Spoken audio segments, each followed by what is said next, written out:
Я сброшу на вас 250 тысяч тонн тротила. Если вы не подпишетесь на мой канал за секунду и не поставите лайк. Секунда прошла.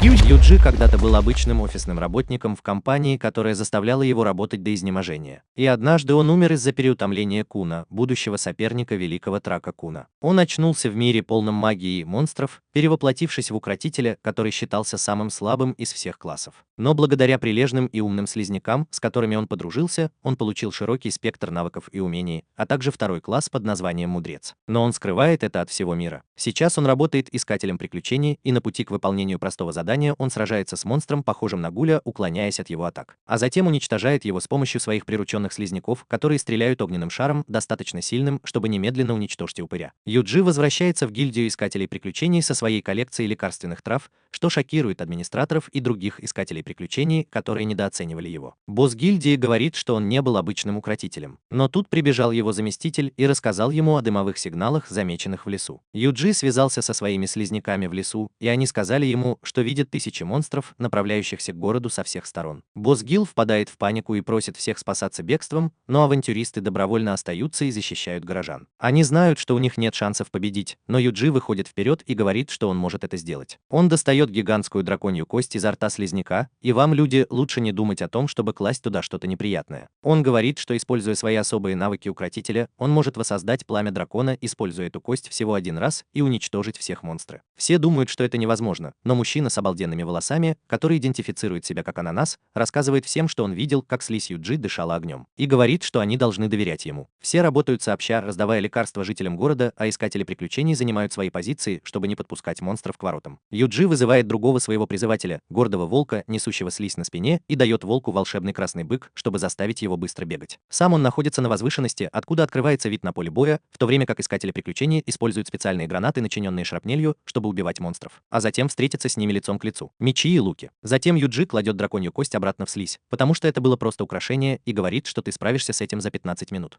Используя особый навык Сейджа, называемый Создатель магии. Перед ним открывается множество голографических вкладок, и его мозг обладает невероятной вычислительной мощностью, потому что мой компьютер зависает всего на 2 вкладках Chrome. Пока Юджи смешивает все виды магии, чтобы создать мощное заклинание, он получает сообщение от одной из своих подруг, которая является дриадой. И ее команда заметил подозрительного парня. Юджи использует слизь в качестве камер видеонаблюдения и обнаруживает, что темный человек что-то делал, используя фонарь и мощный магический камень. Это могло быть опасно, поэтому Юджи решил немедленно разобраться с этим с помощью дриады и слизняков. Слизняки перепрыгивают через дерево, а затем он использует свое умение, чтобы передать им свою магию. Это сбивает человека с ног магической сетью. Затем он возводит барьер вокруг камня, прежде чем рассеять наложенное на него проклятие и превратить его в обычный старый камень. Он просит их вернуть этого человека для допроса, но тот выкрикивает ругательство в адрес своей террористической организации, прежде чем выпить яд и умереть. Тем временем гордый волк принес слизь в город, и Юджи делит их на команды, чтобы помочь искателям приключений. Он передает им магию огненных шаров, и они уничтожают монстров, а Ананас и другие искатели приключений чувствуют себя увереннее, когда прибывает подкрепление. Администратор гильдии следит за Юджи, и она поражена, увидев, как он произносит заклинание. Но он просит ее позвать авантюристов, потому что собирается совершить что-то грандиозное. Он приказывает своим слизнякам расположиться за пределами города на равном расстоянии, а затем передает им свою магию, чтобы создать гигантский барьер вокруг города. Затем он выпускает мощную магию, называемую адским пламенем смерти, наружу от барьера, и это уничтожает монстров, лес и все, что находится на его пути. Кстати, очень похоже на то, как гендерные различия выходят из-под контроля. Но этого было недостаточно, чтобы избавиться от всех монстров, и Юджи чувствует себя слабым, потому что ему пришлось пожертвовать своим здоровьем, чтобы использовать больше магии, чем его МП. У него нет другого выбора, кроме как сделать это снова, чтобы спасти город, и он снова использует магию барьера и адского пламени, чтобы победить всех монстров, а затем падает. Он выздоравливает через пару дней, и когда администратор приходит, чтобы дать ему поесть, он слышит празднование снаружи и узнает, что теперь он герой. Администратор уходит от него, сказав, чтобы он отдохнул, но когда она возвращается ночью, чтобы дать ему дополнительное одеяло, у него есть уехал из города навсегда, потому что не хотел привлекать к себе внимание. Администратор рассказывает об этом боссу гильдии, и он говорит, что герой покинул город, который он спас, без славы и денег. Но он навел справки о человеке в лесу с кристаллом и выяснил, что он принадлежал культу голубой луны спасения, который распространялся в последнее время. Его корни простираются по всему континенту. Юджик оставил там слизняка в качестве шпиона, и он слышит все это, когда добирается до следующего города. Его группа слишком сильно выделяется в новом городе, и все они тоже очень голодны, поэтому он покупает им столько мяса, что даже Веган выплакался бы до слез. После этого он отправляется в гильдию искателей приключений в этом городе, но они обычно не нанимают укротителей. И Юджи может зарегистрироваться только потому, что у него есть навыки выслеживания, которые пользуются большим спросом. Когда он просматривает список вакансий, группа искателей приключений хочет завербовать его, так как их группе нужен следопыт. Здесь есть мастер кинжала по имени Радус, лучница по имени Тина и мастер копья по имени Лиза. Радус не любит укротителей, но девочки напоминают ему, что его репутация была недостаточно хорошей, так как члены его группы часто исчезали. Они хотят заполучить Юджи и их партию и заставить Радиса принять его, иначе его выгонят. Вот так просто Юджи присоединяется к их партии, и они отправляются на поиски земного дракона, который прятался в соседнем лесу. Он использует своего волка и слизь, чтобы обнаруживать любых монстров в округе и поражает группу своими способностями выслеживать. Радис бросается к первой группе монстров, которую они находят, и убивает их в одиночку, а затем он говорит, что теперь его мнение о Юджи возросло. По ночам они разговаривают о вещах искателя приключений, и Радис, кажется, знает свое дело как ветеран и даже предлагает постоять на страже в течение дня. Спокойной ночи. Пока Юджи спит, ему снится, как он в первый раз пришел в этот мир. Он был настолько перегружен работой, что принял системное окно за рабочий стол. Но потом он научился быть дрессировщиком и приручил своего первого слизняка, просто прикоснувшись к нему. Слизняк привел его в хижину в лесу, которая была полна книг,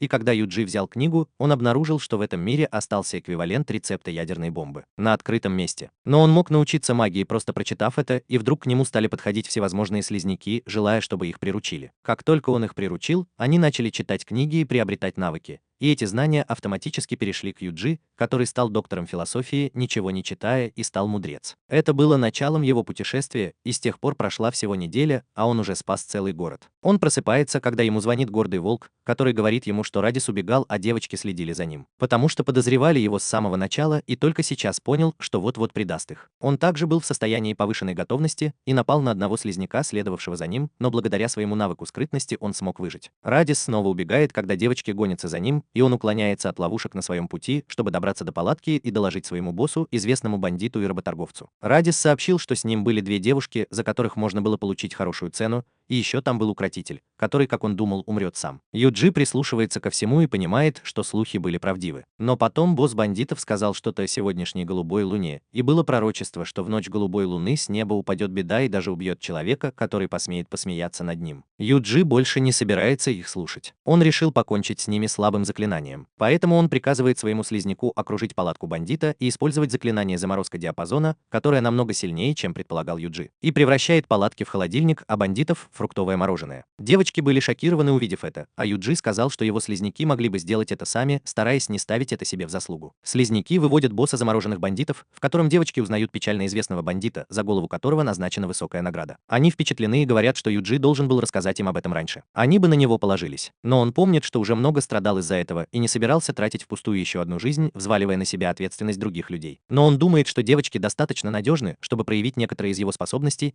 и они поговаривают о том, чтобы разбить лагерь где-нибудь в другом месте. Юджи выбрасывает своего слизняка в небо со звуковым ударом, и это действует как беспилотник, который находит подходящее место, где слизняк устанавливает палатки. Разжигай огонь и даже готовь еду по команде Юджи. Девочки в шоке, но потом они снова засыпают, и пока они спят, Юджи может думать только о пророчестве, о котором говорил бандит, и о культе под названием «Голубая луна спасения». Группа продолжает поиски на следующий день, но не находит никаких сведений о земном драконе. Девочки раздувают шумиху вокруг Юджи, говоря, что он и его слизняк скоро смогут его найти, и он думает, что они переоценивают его. Он вдруг вспоминает тот день, когда сдавал экзамен на звание авантюриста. Магический кристалл, измеряющий его потенциал, разбился, как только он прикоснулся к нему, а затем он выпустил огненный шар, который был достаточно силен, чтобы полностью разрушить большой валун. Разрушители и другие кандидаты были ошеломлены, увидев это, и он больше не хочет такого напряжения. Поэтому Юджи использует навык ограничения магии, чтобы уменьшить свою отдачу, и пробует его с помощью своих слизняков, используя слабые заклинания на монстрах поблизости. Хотя они и не смертельны, слабые заклинания также достаточно хороши, чтобы уничтожать монстров. Но затем небо внезапно становится темно-фиолетовым, а днем появляется голубая луна. Слизняки говорят Юджи, что они чувствуют что-то странное и могут видеть грозу и молнии в облаках. Затем что-то падает вниз в виде яркого света, и как только оно приземляется, оно уничтожает весь лесной массив, как ядерная бомба, а затем фиолетовое небо рассеивается. Но тот гигантский взрыв был только началом, и настоящая опасность заключается в гигантском синем драконе, который вызвал его, просто упав вниз. Юджай немедленно приказывает своей слизи эвакуироваться и говорит девочкам, что рядом с ними находится дракон, более сильный и крупный, опытный, чем земной дракон. Тайно берет на себя руководство группой и ведет их в близлежащую безопасную зону под названием Каньон Восторга, где были сильные ветры, которые не подпускали монстров. Юджи не уверен, что там безопасно, и приказывает своему гордому волку и его банде отправиться вперед и проверить каньон. Они находят монстров внутри, используя свою способность делиться умениями, слизняки побеждают их, используя только слабые заклинания. Но затем сильный порыв ветра почти уносит их прочь, и они находят его источник, скрытый среди скал. Вскоре за ними гонится гигантский рыжий медведь, хотя волк и напуган. Слизняки сбивают медведя с ног и благополучно выходят из тростника. Как только они сообщают об этом Юджи, земля у него под ногами трескается, и перед ним внезапно появляется земляной дракон. Девочка тут же оказывается под кайфом, но Юджи решает сразиться с драконом. Он начинает со слабой магии, и ни один элемент не оказывает никакого воздействия на прочную чешую дракона, и он контратакует и бросает камни в девочек. Но Юджи использует атаку каменной пулей, чтобы разбить эти камни и спасти их. Когда вот-вот начнется второй раунд, Юджи замечает что-то, когда дракон использует атаку покемона, катясь к нему. Юджи уворачивается, а затем приказывает всей этой слизи стрелять в дракона каменными пулями. Это ничего не дает, но это была всего лишь приманка. И когда дракон снова нападает на Юджи, сильный порыв ветра отбрасывает его в сторону. Затем Юджи использует свое умение «Адский огонь» и уничтожает его навсегда, а когда девочки выходят, они находят, что от дракона остались только кости. Они впечатлены, и Тина спрашивает Юджи, как он это сделал, прежде чем предложить оправдание, что он, должно быть, использовал горючую руду под камнями, чтобы взорвать дракона. Земной дракон. Они возвращаются в гильдию и сообщают, что нашли и победили дракона Земли. Администратор не верит им до тех пор, пока мешок со слизью Юджи не выбрасывает череп дракона. Затем она спрашивает его, что случилось с Радисом, и он тоже оказывается в животе слизняка вместе с другими бандитами из Эскимо. Награда за победу над драконом и поимку бандитов слишком велика, и все трое из отряда Юджи мгновенно становятся миллионерами. Но это привлекает внимание босса гильдии, который является одноглазым человеком и теперь хочет поговорить с Юджи. Босс гильдии, которого мы будем называть капитан Повязка на глазу, проводит конференцию важных и сильных людей в городе, и тема заключается в том, как они могут победить синий дракон. Юджи сыт по горло подобными встречами, и он думает, что эта встреча могла бы быть организована по электронной почте. Это была шутка на работе, но некоторые из вас, возможно, слишком безработные, чтобы понять это. Капитан Повязка на глазу просит Юджи описать синего дракона таким, каким он его видел вблизи,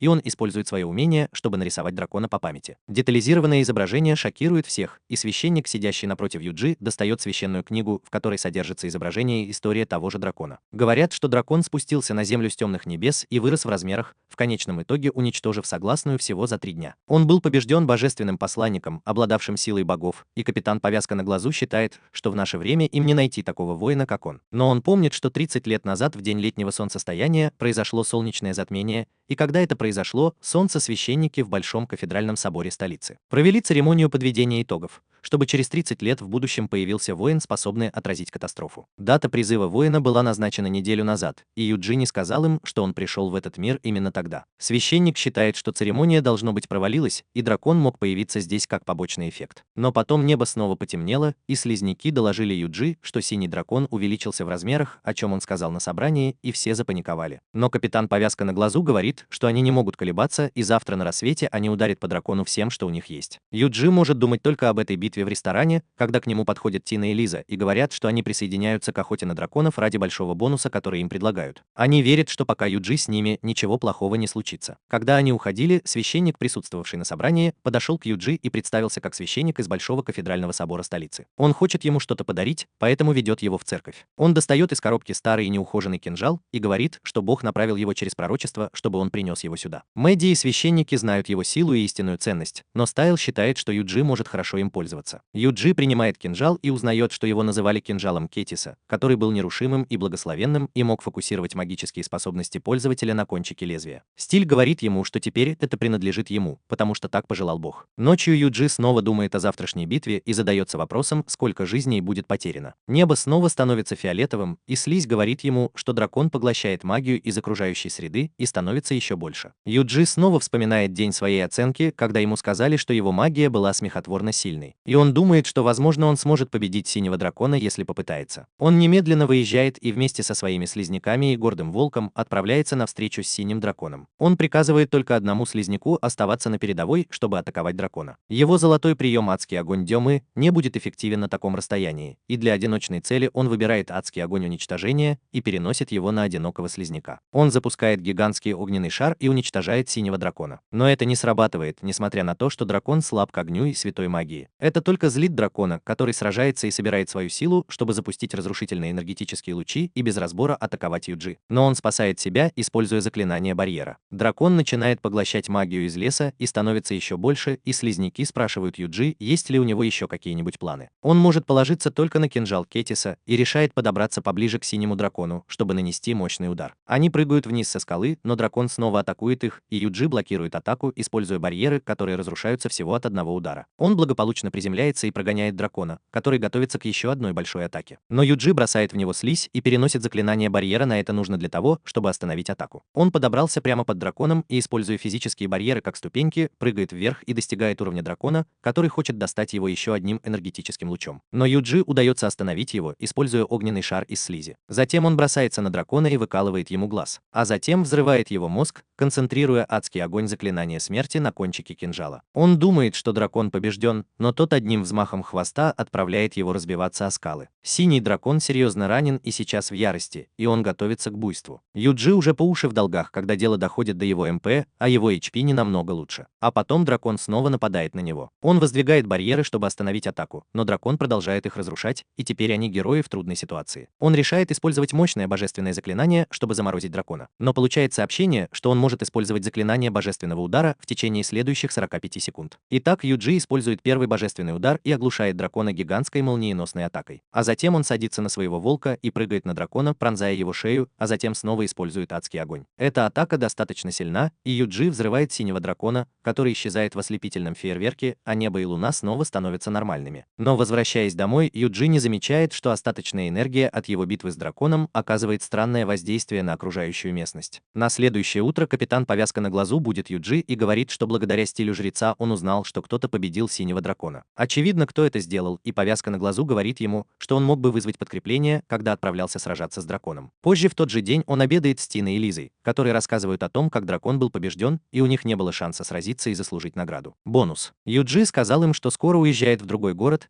и он хочет, чтобы они порекомендовали ему что-нибудь хорошее. Лиса посоветовала соседний город с отличной кухней, и хотя он взволнован, он хочет убедиться, что там не будет драконов. Так что Юджи отправляется в соседний город и оставляет немного своей слизи девочкам на случай чрезвычайной ситуации. Но по дороге он получает сообщение от Дриады, которая просит его приехать и кое-что посмотреть. Он идет узнать, где она находится, а она просто хочет показать ему грибы, которые росли там, где он сражался с драконом. И говорит, что эти грибы помогут ему разгадать правду о мире, если он их курит. Дриада говорит, что с их помощью она может приготовить зелье из шалфея и восстанавливающее ману зелье высочайшего уровня, и Юджи приказывает своему слизняку собрать все грибы в округе. Она начинает готовить синее зелье именно с них, потому что знает рецепт из «Во все тяжкие», но для этого ей нужна действительно чистая вода. И Юджи учит ее, как создавать дистиллированную воду. Драй начинает рассказывать о том, как они впервые встретились, когда она была в ужасном состоянии, и он спас ее, поделившись с ней частью своей магии. Она сказала ему, что кто-то оставил волшебный камень, который украл всю ее силу, а вместе с ней и жизнь леса. Юджи снял проклятие с камня, после чего из него вышло множество монстров, и он покрыл их барьерами, прежде чем сжечь адским огнем. Дриада была очень благодарна ему, поэтому она помогла ему, подарив редкие лекарственные цветы, которые он подарил гильдии в первом городе. И с тех пор она стала его союзницей. А теперь Юджи спрашивает ее, почему цвет зелья такой же, как у волшебного камня, и Дрюп отвечает, что это из-за драконьей грации. Силы, которая остается после смерти дракона и которая присутствует как в грибах, так и в камне. Это была нейтральная держава, но попав не в те руки, она могла принести много разрушений. Дистилляция воды завершена, и из высушенной воды наконец получается голубое вещество. Она счастлива и обнимает Юджи, прежде чем дать ему обещанные зелья и отправиться к себе домой. Он направляется к следующему морю, но на пути стоит густой туман, и волк улавливает человеческие запахи. Они идут по следу и приходят в маленькую деревушку, спрятанную в лесу, где много людей, которые подозрительно улыбаются Юджи и его группе. Деревенский староста приветствует его и просит остаться здесь на ночь, так как в поздний час опасно идти сквозь туман, но поскольку Юджи отказывается, он просит его хотя бы присоединиться к ним за ужином. Шеф предлагает ему недоеденную булочку и немного вина, и Юджи понимает, что он не голоден. Затем вождь спрашивает его, как он попал в их деревню, и Юджи отвечает, что он направлялся в соседний город, но его отвлек туман. Люди пристально смотрят на него, и вождь говорит, что местные жители не привыкли к путешественникам. Юджи уходит после того, как узнал, что деревня называлась Мессиас, и ему все еще кажется, что в этом месте было что-то действительно странное. Он продолжает свое путешествие и вот-вот достигнет места назначения, но как только оно становится видимым, он обнаруживает, что город был покрыт снегом. И его ждет еще одна странная ситуация. Он идет в город, а погода внезапно меняется с летней на зимнюю, и холод становится сильнее, чем он может вынести. Поэтому он изучает свои навыки и обнаруживает, что может использовать изолирующий барьер, чтобы согреться. Как только Юджи подходит к воротам, он узнает от охранника, что 10 дней назад назад погода внезапно изменилась, и из-за этого даже погибло несколько человек. Охранник даже говорит ему, где можно найти вкусную еду, но город выглядит таким же пустым, как и мой Демс. Юджи находит лучший ресторан в городе, но у них закончились дрова, чтобы согреться, и нет никакой надежды на открытие в ближайшее время. Они даже не могут заготавливать дрова прямо сейчас, потому что от них будет больше дыма и меньше тепла, поэтому он решает позаботиться обо всем сам. Сам отправлюсь в ближайший лес. Он даже не знает, какие деревья они используют для приготовления пищи, поэтому он берет свой боевой топор и срубает все деревья в пределах своей досягаемости. Он превратил деревья в поленья для дров и обнаружил, что может приказать слизи впитывать влагу из них, и дрова будут готовы достаточно скоро. Он отнес их шеф-повару, который сказал, что дрова слишком сухие и их жар будет слишком сильным для приготовления пищи. Так что Юджи добавляет немного влаги обратно в древесину и превращает ее в идеальные дрова. Шеф-повар в восторге от качества и читает целую лекцию об этом, прежде чем приступить к своей работе, и говорит, что собирается приготовить из этого что-то особенное. Юджи сказал ему, что он может взять еще дров, если захочет, а той кучи поленьев на кухне достаточно, чтобы перебить запасы шеф-повара. Слизь увлажняет дрова, и они становятся просто идеальными, а затем шеф-повар готовит лучший кусок стейка, который Юджи когда-либо ел. После того, как он полностью насытился, он слышит, что это было даже не самое лучшее блюдо в ресторане, но в городе не хватало дров. Поэтому шеф-повар решил приготовить что-нибудь по-быстрому. Юджи хочет попробовать самое вкусное блюдо, поэтому он отправляется в Жабры, где все задания связаны с заготовкой дров,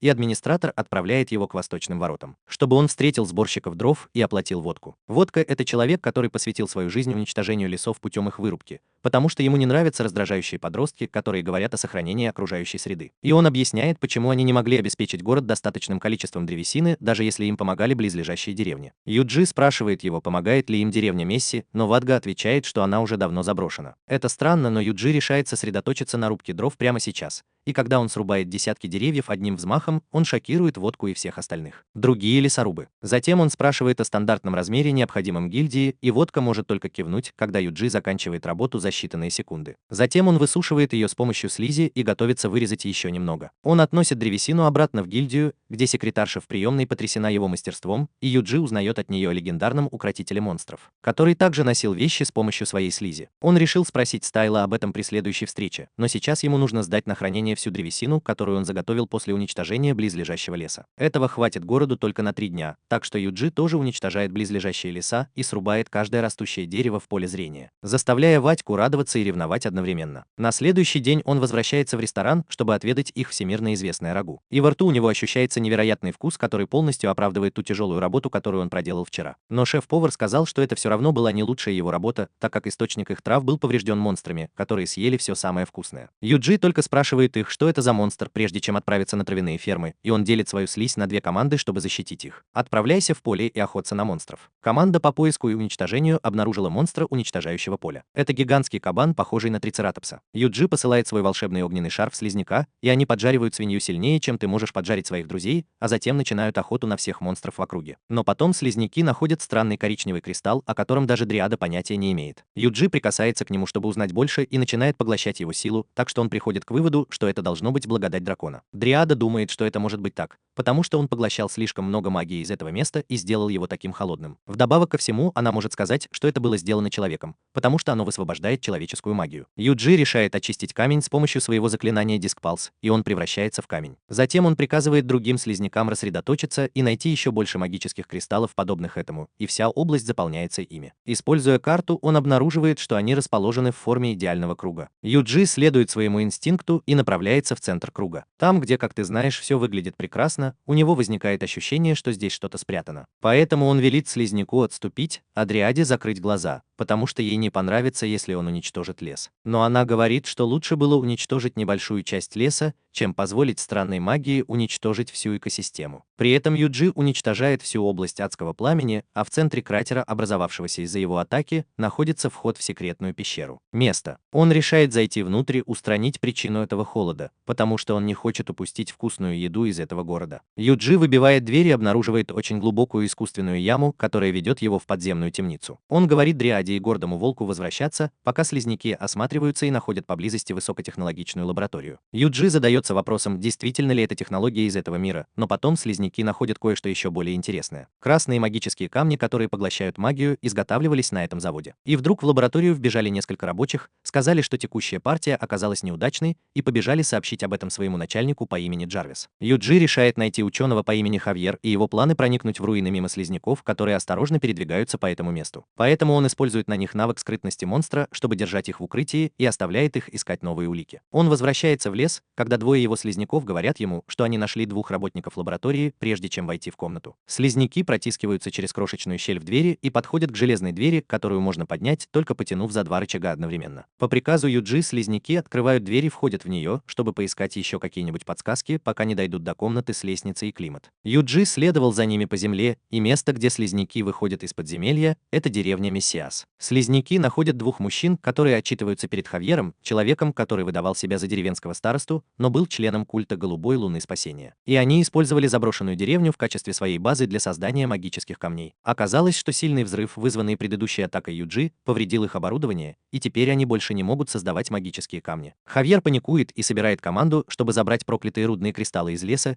и он говорит им убить всех свидетелей, потому что у них больше нет никаких магических камней. Нужда в этой деревне. Юджи думает, что ситуация выходит из-под контроля, и прежде чем культ зла сможет что-либо предпринять, он приказывает своим слизнякам окружить деревню и держаться от нее на некотором расстоянии. Следующим шагом будет поиск людей в деревне, которые не являются частью культа, и разведка местности, но там нет никого похожего на них. Слизняки находят библиотеку, и Юджи попросил их принести ему все книги и документы, и слизняки сожрали их. Террористы, которых послали за проклятыми рудами, наткнулись на слизняков и попали в магическую сеть. Но вместо того, чтобы попасть в плен, они решили покончить с собой. Юджи это не волнует, и он приказывает слизнякам придерживаться плана, а затем некоторые слизняки докладывают ему, что они нашли очень узкую дверь, которую не смогли открыть. Здесь нет никаких рычагов, чтобы открыть его, но Юджи замечает цепи под 5 свечами и приказывает своему слизняку встать перед ними, а затем задувает всех каннибалов сразу. Дверь открывается, а внутри находится сокровищница в виде человеческого скелета, который был назначен охранником, но потом все о нем забыли. К тому времени, когда члены культа возвращаются в комнату, она потрясена, обнаружив потайную дверь открытой и сокровища, а также их самих. Пропал исследовательский материал. Она сообщает об этом Хавьеру, и их связь со скаутской командой также прерывается. Культисты теперь уверены, что за всем этим стоит кто-то очень могущественный, но один из них задается вопросом, почему он до сих пор их не убил. Хавьер думает, что это потому, что нападавший знает об очищающем пламени, которое активируется, если все они будут убиты, и которое сожжет всю местность. Юджи благодарен за это знание, так как он собирался уничтожить их всех, но, похоже, знание этого не поможет. Разница есть. Живьер полон решимости победить нападающего любой ценой, и по его команде все члены культа убивают себя, чтобы активировать очищающее пламя, которое является мощным оружием. Ядерный реактор, который выглядит так, будто его украли у Рика и Морти. Реактор разрушается, и огромные триммеры обрушиваются на деревню. Обычно я приказываю своим обеспокоенным слизнякам собраться вместе, а затем помещаю их в барьерный шар, прежде чем запустить в небо. После этого он ставит 3 разных барьера вокруг деревни, и как только его слизняк благополучно приземляется, земля внутри барьера раскалывается, и появляется темно-зеленый вспыхивает пламя. Он слишком силен, чтобы справиться с барьерами, и Юджи начинает обдумывать свой план Б.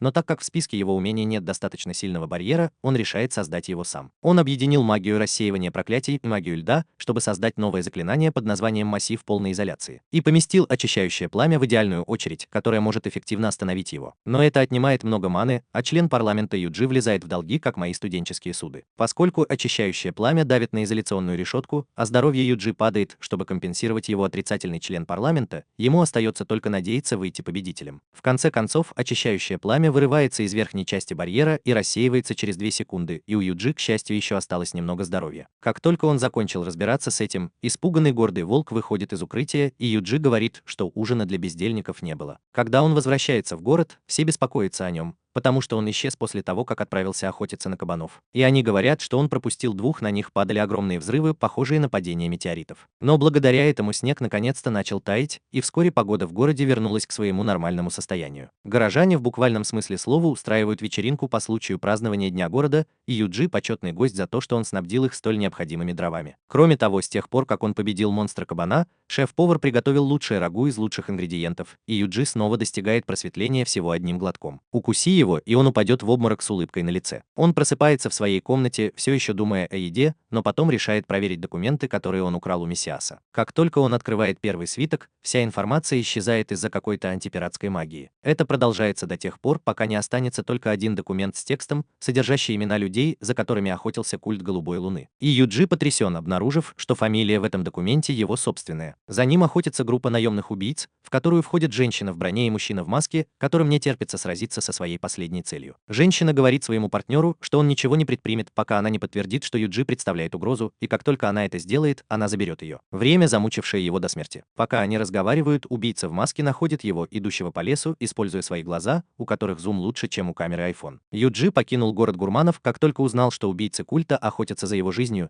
и по рекомендации секретаря гильдии он был направляюсь в другой город, который славится своими доспехами для монстров и идеально подходит для такого укротителя, как он. Слизнякам тоже не терпится отправиться в новый город, потому что там они получат огромную власть. Но один слизняк говорит Юджи, что за ними наблюдают. Юджи уже заметил это, и прежде чем убийцы смогли его найти, он уже шпионил за ними с помощью скрытой слизистой шпион. Они приближаются к нему, и убийца в маске использует свои волшебные глаза, чтобы обнаружить, что их цель мирно спит посреди леса. Он хочет убить его прямо сейчас, но рыжеволосая женщина хочет подойти к нему осторожно. Она предупреждает своего восторженного партнера попробовать что-нибудь забавное только в том случае, если у него возникнет желание умереть. И после долгого наблюдения за Юджи он приходит к выводу, что тот был всего лишь обычным укротителем. Но женщина хочет осмотреть его в течение всего дня, прежде чем прийти к какому-либо выводу, и Юджи может услышать все, что они скажут, и подтвердить, что они действительно были убийцами, посланными культом Голубой Луны. Он хочет разобраться с ними прямо сейчас, но если они сбегут, за его голову назначат еще большую награду, а этого он тоже не хочет. Поэтому он отправляется в соседний город, как и планировал, и заходит в лавку знаменитого кузнеца. Убийцы наблюдают за тем, как он проверяет цены на некоторые товары, которые, похоже, ему не по карману, поскольку он разочарован и покидает лавку после того, как его обглодали. Потом он натыкается на какого-то парня и рассыпается в извинениях, а потом идет к прилавку с фруктами, изображая из себя бедняка. Убийцы немного разочарованы тем, что их цель оказалась даже ниже среднего уровня. Человек в маске убежден, что он бесполезен. Но рыжеволосого все еще нужно подтолкнуть, и в заключительном акте Юджи берется за задание поохотиться на монстров низкого уровня. Убийцы наблюдают за ним, и он решает сражаться так, как обычно делают укротители, и нанимает гордого волка, чтобы сразиться с 3 быками, которые больше его по размеру. Волк напуган, и он побеждает первого быка просто инстинктивно, и когда слизняки подбадривают его, гордый волк понимает, что он прав. Все такой же сильный, как всегда. Юджи помнит, что волк был довольно агрессивен, когда они впервые встретились, и попытался напасть на него, но попал в магическую сеть. Как только его поймали, волк потерял всю свою агрессивность, начал плакать и умолять Юджи не убивать его, и в конце концов был прирученным. Теперь, когда гордый волк осознал свою силу, он с легкостью расправляется с оставшимися 2 монстрами, и убийцы думают, что Юджи лучше, чем кто-либо другой. Он выглядит так. Это идет вразрез с его планом, поэтому он использует исцеляющую магию на монстрах и заставляет их снова встать. И они снова бросаются на волка, который снова их убивает. Юджи продолжает это снова и снова, пока убийцы не передумают, но гордый волк по-прежнему полон решимости победить их. Так что у него нет другого выбора, кроме как усилить быков, которые преследуют его питомца. Они довольно сильны, и теперь Юджи тоже хочет помочь гордому волку. Но это первый раз, когда он демонстрирует свою гордость и говорит, что закончит все сам. Он расправляется с быками, и теперь убийцы убеждены, что ни Юджи, ни его монстры не были чем-то особенным. Но у одного из быков все еще есть немного энергии, и он бросается на нашего героя, который инстинктивно вызывает меч и убивает его, разрушая его прикрытие. Убийцы сбиты с толку его действиями, но после нескольких минут нагнетания напряженности они соглашаются, что Юджи был просто обычный укротитель, и решают вернуться, чтобы доложить об этом своему начальству. Он почувствовал облегчение и отозвал своего слизняка, который следил за ними. Они все еще разговаривают, и их следующая цель — священник по имени Стайл. Когда они докладывают о своих находках своему боссу, и он поручает им выяснить, кто охотился за Мессией, Юджи подслушивает их разговор. Босс также просит их исследовать свою следующую цель, прежде чем убить его, и убийцы начинают планировать, как они будут убивать. Но Юджи считает, что они слишком опасны, чтобы их убивать. Быть оставленным в живых. Он приказывает своим слизнякам использовать ледяную магию, чтобы заморозить их, но они реагируют слишком поздно и превращаются в человеческое мороженое. Но потом он задается вопросом, почему культ Голубой Луны придерживался стиля жреца, и откуда их лидер знал его. На следующий день он снова идет в магазин доспехов, и рабочий говорит ему уходить, но Юджи отвечает, что на этот раз он принес с собой деньги. Он хочет, чтобы рука ассоциировалась со слизью, и рабочий говорит ему, что его мастер Гейгель — великий мастер, и он не будет этого делать. Приготовь что-нибудь для Лили Слаймс. Но Гейгель сердится на это и говорит своему ученику, что только он может принимать здесь решение. Он здоровается с Юджи, а затем с минуту смотрит на слизь, прежде чем отругать своего ученика, сказав, что тот собирался отослать самых сильных клиентов, которые у них были. Юджи поражен его способностью оценивать, а Джигл говорит, что прямо сейчас у него нет брони для таких сильных монстров. Ему придется ковать их с нуля, но на их пути стоит только одна проблема. Гейгл объясняет, что у него нет материала, необходимого для изготовления прочной брони для слизняков и гордого волка. Ученик шокирован тем, что слизняки сильны, но его учитель отвечает, что укротители-монстры считаются единым целым, и это был самый сильный набор, который он когда-либо видел. Юджи считает, что без необходимых материалов получить броню было бы невозможно, но Гейгл показывает ему именно тот материал, который ему нужен. Он показывает им фиолетовую штуку под названием «Меньший драгоценный камень огненного дракона»,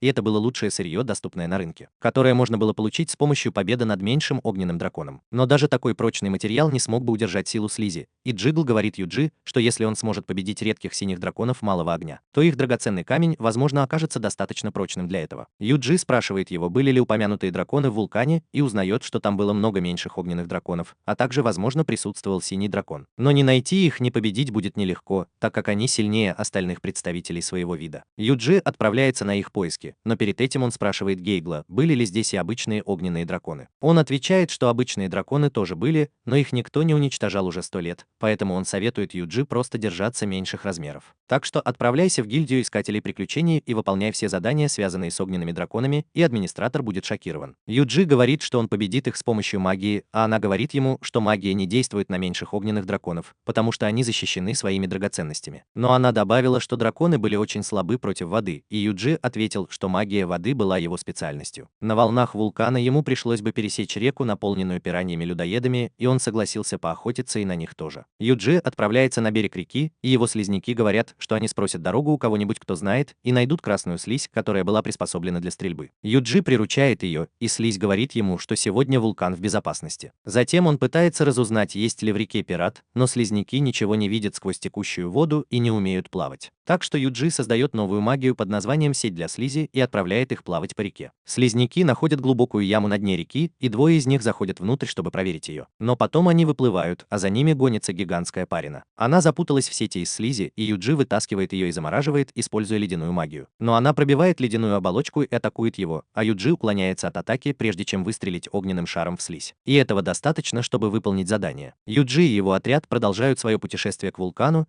и теперь под его командованием тоже много огненных слизняков. Пока новые и старые слизняки общаются друг с другом, они достигают вершины вулкана и даже не осознают, что перед ними были драконы, пока Юджи не напоминает им об этом. Они впадают в панику, и даже когда он просит их приступить к работе, слизняки дрожат от страха и говорят, что их мама рассказывала им, какими страшными были огненные драконы. У Юджи нет другого выбора, кроме как встретиться с драконами лицом к лицу в одиночку, и он проверяет, насколько эффективна против них вода. Он использует легкую водяную пушку на первом попавшемся меньшем драконе, и тот умирает от этого. Его тело выпускает много пара, когда оно разрушается, и из него выходит драгоценный камень, и Юджи забирает его в качестве награды. Затем слизняки окружают мертвого дракона, и внезапно они перестают бояться и полны решимости сражаться с драконами. Они бросаются вперед, и Юджи делится с ними магией водомета, чтобы уничтожить всех драконов. Так как он думает, что огненные драконы слишком слабы против воды, его слизняки сообщают ему, что они нашли синего дракона. Он крупнее обычных меньших драконов и выглядит намного сильнее, и Юджи приказывает своему слизняку окружить его, а затем использует водяную пушку, чтобы пробиться сквозь них. Дракон получает хороший душ, но этого недостаточно, чтобы победить его, и он начинает двигаться к слизи. Юджи думает, что одной воды будет недостаточно, поэтому он использует ледяную магию, чтобы заморозить меньшую синюю, но и ее тоже пробивает. Он приказывает своим слизнякам собраться вместе и использует замораживающую магию с 10-кратной силой, думая, что это наверняка убьет дракона. Он и через это тоже тает, а затем разрушается. Юджи выиграл битву, и драгоценный камень падает с тела мертвого дракона. Он думает, что сейчас ему сделают броню, и после этого он решает собрать оставшихся огненных драконов и провести весь день, совершая геноцид. Он возвращается ночью, убив более 200 огненных драконов меньшего размера, и администратор не может в это поверить. Но еще больше она удивлена тем, что пиранья оказалась на дне реки, а не на поверхности. И она отправляет группу экстренного расследования, чтобы выяснить причину его странного поведения. Затем Юджи снова идет к Гейглу и дарит ему не один, а 2 синих меньших камня, вместе с 200 обычными меньшими камнями огненного дракона. Кузнец потрясен качеством камней и начинает работать над созданием прекрасных доспехов для сильнейшего укротителя в мире. За несколько дней он создал ошейник с голубым камнем для гордого волка и шапочку для слизняка. Гейгл говорит, что это его лучшая работа на сегодняшний день, и советует Юджи попробовать ее. Гордый волк бежит как ветер и ощущается таким же легким, как он сам, а слизь получается намного быстрее. Юджи хочет попробовать, как новое снаряжение работает с магическими усилителями и повышает подвижность, выносливость и защиту его питомцев. И они становятся в 10 раз быстрее, чем раньше. Он доволен этим тестом, но Джигл хочет, чтобы он тоже попробовал свои атаки. Юджи использует заклинание заморозка на дальность действия через слизь вместо средней, он получает очень сильный удар, и оба кузнеца доспехов шокированы. Но эта атака нанесла много урона снаряжению, и Джигл говорит Юджи, что оно сломалось бы, если бы он использовал заклинание посильнее этого. Затем он предполагает, что это было лучшее, что он мог сделать, используя материал, который он принес, и если бы он мог принести ему обычный камень огненного дракона, он бы с его помощью можно было бы творить чудеса. Но Гейгл уверен, что никто не сможет победить обычных огненных драконов, потому что они жили внутри магмы вулкана и лишь изредка показывались на поверхность. Удж находится в своей комнате, размышляя о том, что сказал ему Гейгл, и задается вопросом, что случилось бы с вулканом, если бы огненный дракон вышел наружу из магматического бассейна. Но потом его слизняки говорят ему, что младшие драконы сходят с ума. И он понимает, что это было то же самое, что произошло в первом городе. Он немедленно посылает гордого волка и немного слизи проверить, нет ли кого-нибудь подозрительного на вулкане, так как у него появляется плохое предчувствие по этому поводу. И вскоре они замечают двух человек, забирающихся внутрь. Внезапно его комнату сотрясает грохот. Юджи выходит на улицу и обнаруживает, что вулкан извергся, а на его вершине стоит огненный дракон, похожий на Годзиллу. Гигантский огненный дракон яростно ревет, и Юджи немедленно связывается со своими питомцами, чтобы узнать, все ли с ними в порядке. К счастью, с ними все в порядке, но вид гигантского дракона с такого близкого расстояния приводит гордого волка в ужас. В то время как слизняк думает, что он был бы достаточно силен. Юджи говорит им, чтобы они были начеку и сообщали ему, если что-то покажется опасным, а затем он видит, что двое мужчин направляются к огненному дракону с бочками на спинах. Юджи посылает с ними одного из своих скрытных слизняков и слышит, как они говорят о том, что собираются напасть на огненного дракона. Они совершенно уверены, что смогут уничтожить дракона всего несколькими бочками воды, потому что некоторые люди в Ардариане сказали им, что это будет легкая задача. И Юджи удивляется, если бы это был другой город. Он не хочет, чтобы они усугубляли ситуацию, и бросает магическую сеть через свою слизь, чтобы двое мужчин были достаточно опытны, чтобы увернуться от нее. И он понимает, что они профессионалы. Они сомневаются, что поблизости должен быть маг, но так как слизь спрятана очень хорошо, они ничего не находят. Юджи говорит, что на этот раз они попробуют сделать это со спины, и это то, что ты можешь рассказать своей девушке, если она существует на самом деле. Он снова забрасывает волшебную сеть, но двое охотников ждали этого, и один из них запрыгивает за слизь и атакует ее своим мечом. Кинжал. Юджи думает, что они были умны, но он был на шаг впереди них, и у него был другой слизняк, чтобы заманить их в ловушку с помощью своей волшебной сети. Слизняк, которого ударили ножом, тоже в порядке, он просто испугался, и оба охотника недоумевают, что происходит. Когда они окружены слизью, они понимают, что это должно быть укротитель, которого вычеркнули из их списка, потому что другие убийцы не видели в нем угрозы. Но затем двое мужчин следуют своему обычному пути, и, произнеся свой лозунг, они кусают отравленный флакон, спрятанный у них во рту, и роняют его. Мертв. Юджи просит своего слизняка заглянуть внутрь бочек, и они обнаруживают, что внутри находится что-то вроде проклятых волшебных камней. Он решил позвать эксперта и посадил небольшое деревце рядом с вулканом, чтобы вызвать дриаду. Она говорит, что в бочках была проклятая вода, которая была не такой сильной, как магические камни, и не могла победить дракона. Но, безусловно, могла разозлить его настолько, чтобы уничтожить. Все на своем пути. Юдзин тоже так думал, и он немедленно очистил воду и избавился от одной опасной вещи. Дриада думает, что она выполнила свою работу и возвращается в свой лес через растения, а Юджи приказывает своему слизняку следить за ситуацией. Они находят кучу взволнованных младших огненных драконов, а затем внезапно управляющий гостиницей стучит в дверь Юджи, прося его эвакуироваться, так как это опасно. Дождь может пойти в любое время. Когда начинается дождь, все убегают из города, что раздражает огненного дракона еще больше. Юджи наблюдает за ним издалека и думает о том, что сказал ему менеджер. Огненный дракон просыпался в дождливую погоду всего один раз, и это было неприятное событие, так как дракон сжег их город дотла, разъяренный дождем. Похоже, что и на этот раз произойдет повторная телепередача, в которой дракон начинает выходить из вулкана, а гордый волк и слизняки спасаются бегством, спасая свои жизни. Дракон достигает города и пристально смотрит на Юджи, который смотрит на горожан в панике, покидающих свои дома, которые будут разрушены. И он думает, что ты должен остановить огненного дракона любой ценой. Между драконом и городом протекают две реки, и Юджи просит гордого волка проверить, не заканчивается ли она на первой реке. Следы дракона превращают землю в лаву, и из-за его жара речная вода также начинает испаряться. Когда дракон подходит к реке, Юджи ждет, что это прекратится, но вместо этого дракон ступает в реку и кричит от боли. Река пересыхает, из-за этого рыба остается мертвой и варится, а слизняк получает бесплатную сауну. Юджи думает, что всего дюжины литров воды было достаточно, чтобы уничтожить меньшего огненного дракона,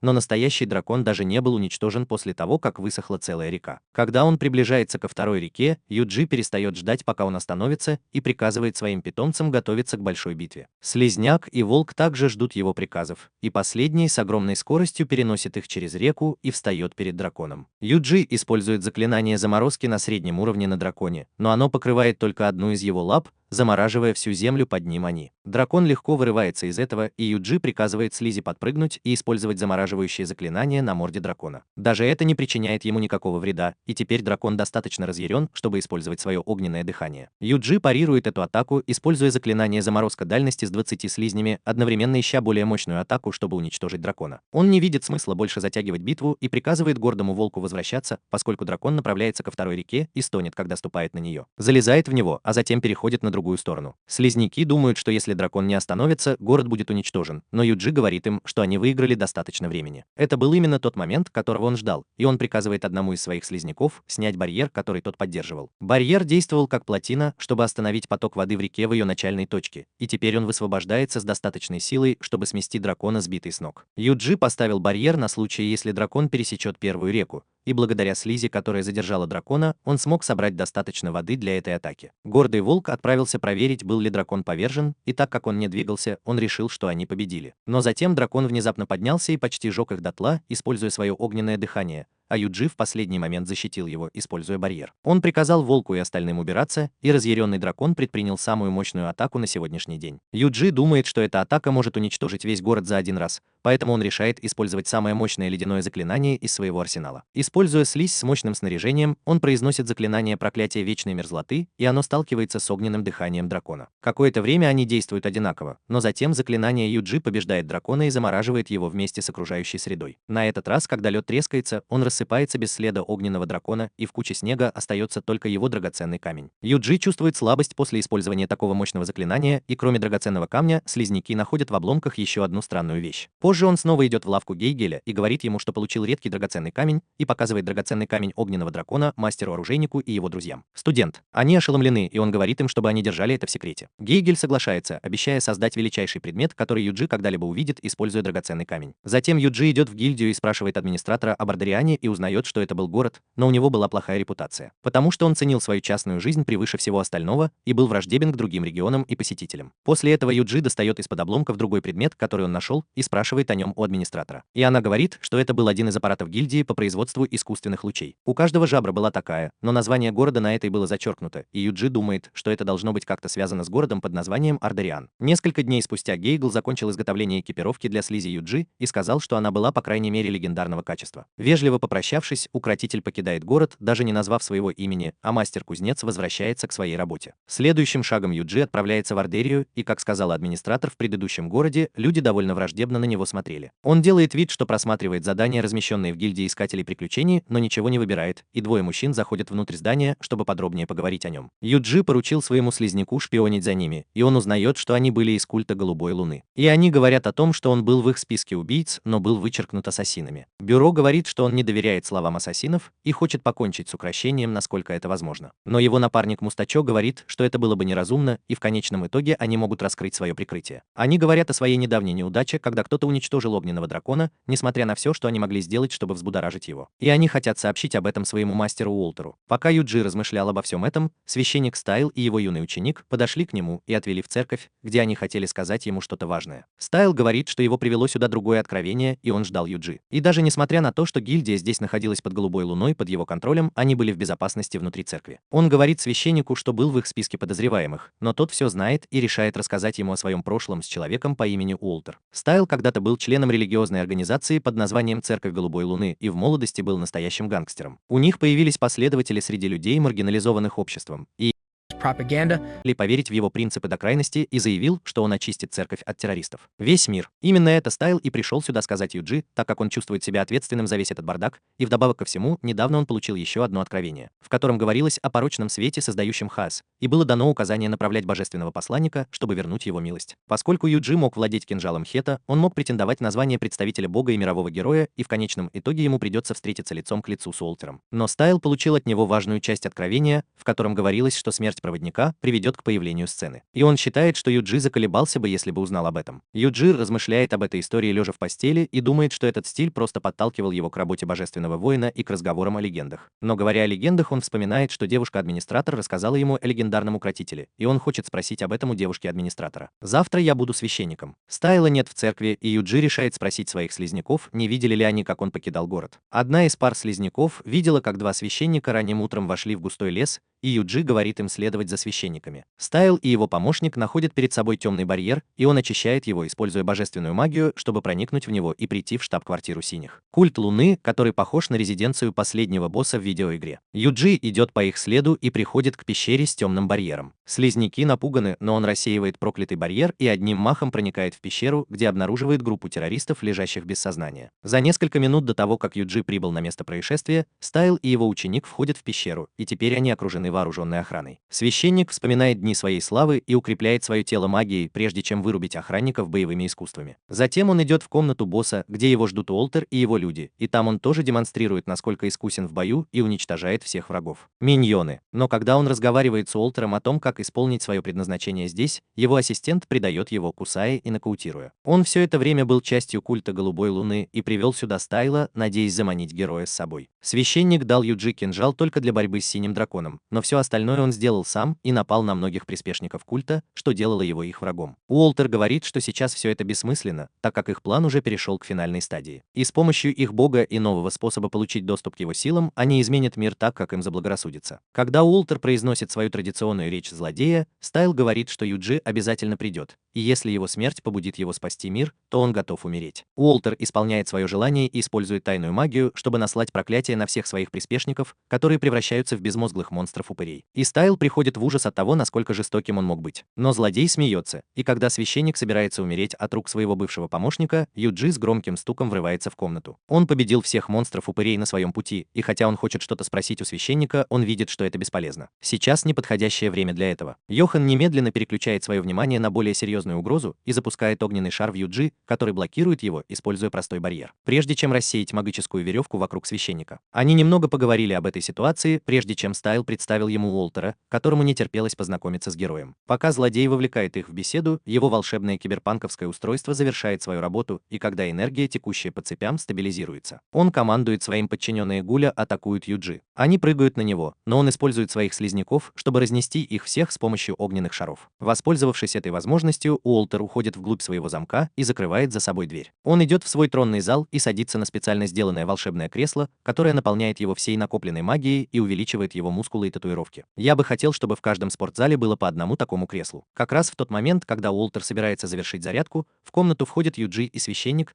и он просит их стать свидетелями его преображения. Он сам превращается в монстра, похожего на упыря, когда замок начинает дребезжать. Юджи решает покончить с этим пораньше, выстрелив в него огненным шаром, но к этому времени Уолтер уже стал королем упырей, и эта атака ему ничего не сделала. Он нападает на Юджи и наносит огромный урон всего одним ударом, но гордый волк спасает его. Юджи замечает, что злодей вселил в себя драконью грацию, и его трансформация не завершена. У него вырастают крылья, третий глаз и рога. Его когти становятся большими, а сзади появляется хвост Юны, когда он превращается из короля упырей в дракона-упыря. Он заряжает лазерный луч, чтобы выстрелить в своего старого друга, но Юджи блокирует его, используя свои барьеры. И так как это не срабатывает, Уолтер бросается на физическую атаку. Атакуйте, но Юджи поместил слизь, чтобы запустить в него снизу огненный шар. Теперь он намного быстрее, он уклоняется от атаки и начинает летать над ними, призывая их стать свидетелями силы великого дракона. Юджи думает, что его враг каждый раз будет уклоняться от отдельных атак, поэтому он приказывает гордому волку прыгнуть вперед и подбросить слизняков в воздух. Он запускает огненный шар в Уолтера, который достаточно быстр, чтобы увернуться от летящих на него огненных шаров. Юджи добавляет еще одного юнита, чтобы стрелять в него спереди, и после нескольких промахов они попадают в него. Но Уолтер слишком силен, чтобы его можно было победить такими маленькими заклинаниями, и Юджи решает вытащить свое секретное оружие. Он бросает одну слизь в гордого волка и защищает его от энергетического удара злодея, пока тот достает специальную броню и надевает ее. Оба монстра готовы сразиться с финальным боссом, а Юджи повышает их физические и магические способности. Гордый волк несется по пещере, прыгая и атакуя Уолтера достаточно быстро, чтобы заставить его отступить. Волк заманивает его на позицию, и слизняк в доспехах подпрыгивает, а Юджи запускает в него огненный шар, который слишком огромен даже для Уолтера, чтобы сопротивляться ему, и взрывается прямо в пещеру. Земля. Он снова встает, несмотря на то, что выглядит как недоеденное малышом печенье, но затем замечает своих павших подчиненных и поглощает их энергию, чтобы исцелить себя. Он снова летит к Юджи, который запускает еще один огненный шар, сбивая одну из рук Уолтера, который не только немедленно исцеляет ее, но и также он выращивает еще одну пару, поглощая энергию своих павших товарищей. Он стал сильнее и быстрее, и Юджи обстреливает его огненными шарами со всех сторон, но это не дает никакого эффекта, так как он слишком быстро выздоравливает. Юджи думает, что это из-за того, что грация дракона была слишком сильной, но потом у него появляется идея, и он убегает на спине гордого волка, когда Уолтер атакует его.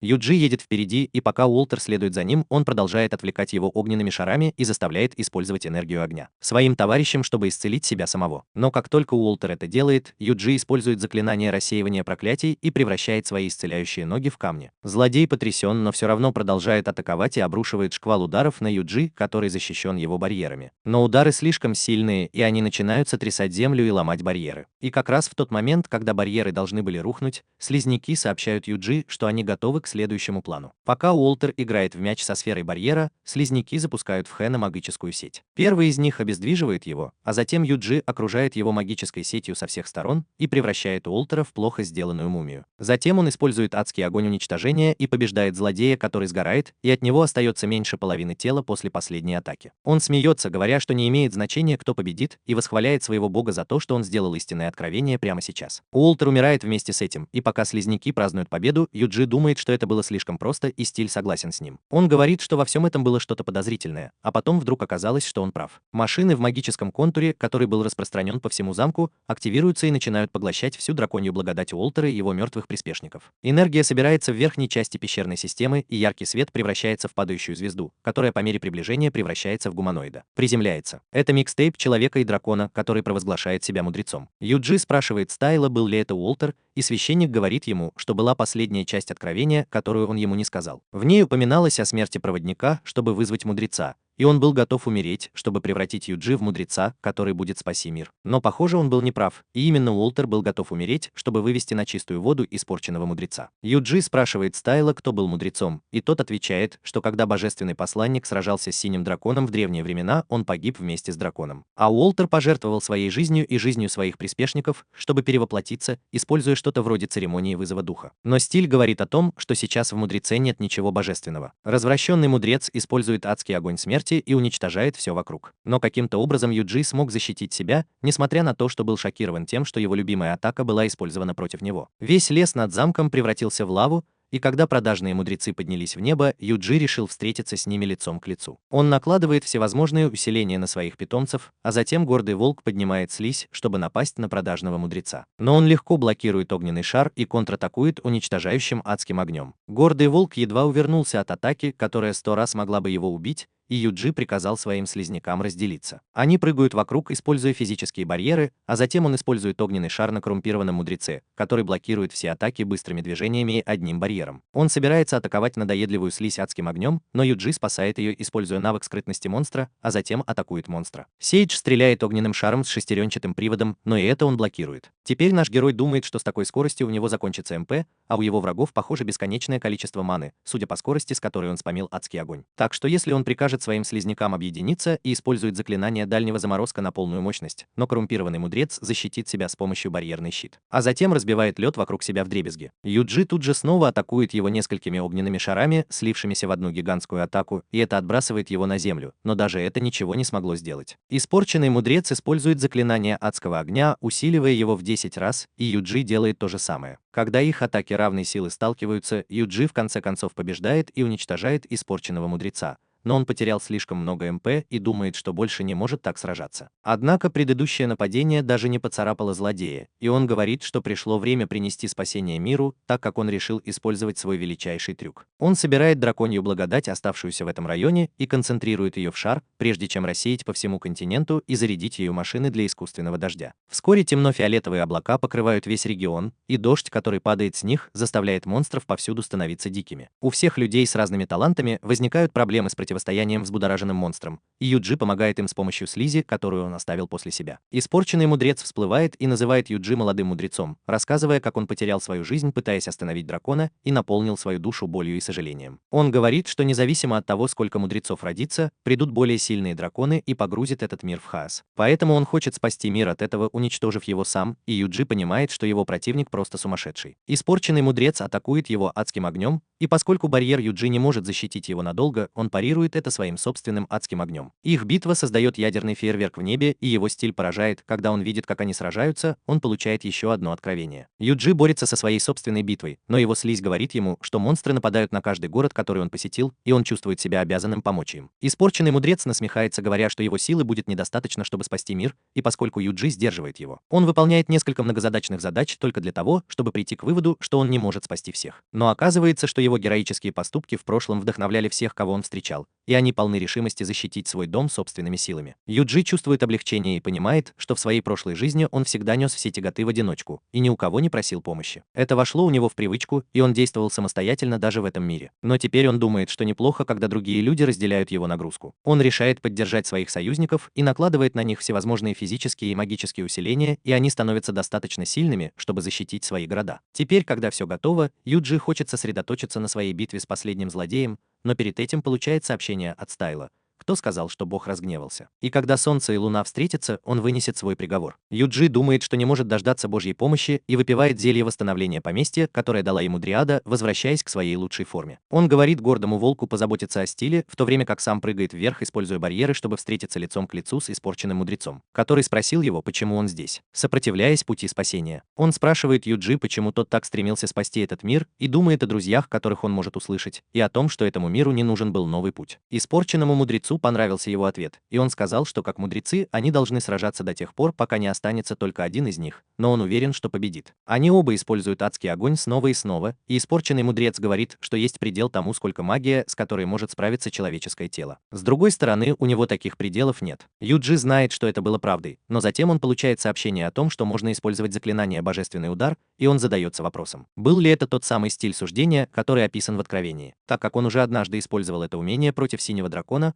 он без колебаний использует его снова и поражает развращенного мудреца божественной молнией, повергая его на землю. Системный экран по-прежнему показывает, что он может использовать божественный удар, поэтому Юджи решает рассылать спам как можно чаще. И в конце концов, испорченный мудрец все еще стоит на ногах, хотя и страдает от ошеломляющего эффекта божественного удара. Юджи решает использовать что-то более мощное, чтобы убить его, и приказывает своей слизи встать в строй, в то время как испорченный мудрец также готовит свою самую мощную атаку. Юджи подбрасывает кинжал Кетиса в небо и наносит по нему божественный удар, отчего темные тучи рассеиваются, а кинжал ярко сияет. И в то же время луна полностью затмевает солнце, выполняя первую часть только что прочитанного стиля Откровения. Юджи берет кинжал и прыгает вниз к испорченному мудрецу, который вот-вот начнет свою последнюю атаку, но оказывается окруженным 6 слоями барьеров. Но эти слои легко разрушаются, и Юджи использует силу драгоценного снаряжения огненного дракона, чтобы создать мощную изолирующую решетку, чтобы захватить себя и испорченный мудрец внутри него. А затем он пронзает испорченного мудреца заряженным кинжалом и высвобождает энергию божественного удара внутри его тела. Он не может вынести всей этой энергии и начинает трескаться, когда наконец взрывается, уничтожая вместе с собой неразрушимую изоляционную решетку. И мощный грохот, который создает взрыв, рассеивает тучи над ним. Весь континент. Юджи не пострадал даже после этого мощного взрыва и сияет золотым светом, спускаясь вниз, как истинный посланник богов. Стайл может только смотреть на него с благоговением, и как только он касается земли, он теряет сознание, но все еще находится в сознании. Он улыбается, думая, что мир наконец-то спасен. Он не остался праздновать, потому что Ардериан был оплотом культа Голубой Луны. У них не было бы настроения веселиться после своего поражения. Он подтверждает статус других городов с помощью своих слаймов, и все празднуют свою победу. Слаймы вместе с Юджи тоже танцуют от радости, и он думает, что это было хорошо, что всем было весело. После битвы прошло несколько дней, но несмотря на победу над ожившим мудрецом, наш герой даже не проник в истинные глубины культа Голубой Луны. Люди в Родериане проводят совещание, и их начальник считает, что смерть Уолтера не имела большого значения, поскольку их последнее оружие, получившее кодовое название «Очиститель», было готово. Это уже не было сравнимо даже с ядерным реактором и уже стало чем-то из научно-фантастических фильмов. Как только он взорвется, то унесет с собой весь континент. Человек, ответственный за этот континент, говорит, что их жизни закончатся, когда они взорвут Очиститель, но это была необходимая жертва, которую они должны были принести, чтобы достичь своей конечной цели и победить черного дракона Земли. Разорение. В этом и заключалась истинная миссия культа Голубой Луны, и они без колебаний сделали бы для этого все, что угодно. Благодаря этой слизи Юджи слышит все это и вздыхает, потому что эта новость испортила вкус его еды. Там было еще больше бомб, о которых нужно было позаботиться, и еще один дракон, которого ему нужно было победить. И его слизь говорит ему, что у них гость, и один огромный тигр выходит, пока Мур окружает нашего героя. Так что он просто выслеживает их, а на следующий день отправляется в ближайший город и говорит, что хочет заняться охотой на тигров, потому что он уже выполнил задание. Это. Секретарша в приемной говорит, что это было большим достижением, и она хочет добавить это в резюме всех членов его группы, но Юджи говорит ей, что он работал в одиночку. Девочка думает, что это была его травма, и как только он потерял своих однопартийцев, он подумал, что их никогда не существовало. Она начинает плакать и утешать его, но затем выходит босс гильдии, и она может сказать, что тигров выследил только один человек, использующий магию огня. Она спрашивает Юджи, был ли он магом, и он отвечает, что был просто укротителем. Ну что же, плохая новость о его личной жизни заключается в том, что босс гильдии слышал о конкретном укротителе, который был великолепен в использовании магии, и как только она это говорит, Вся гильдия признает Юджи как легендарный герой, который сражался с бесчисленными монстрами, спас множество городов и даже в одиночку победил легендарных драконов. Теперь, когда его скрытность полностью исчезла, наш герой задается вопросом, что же ему делать дальше.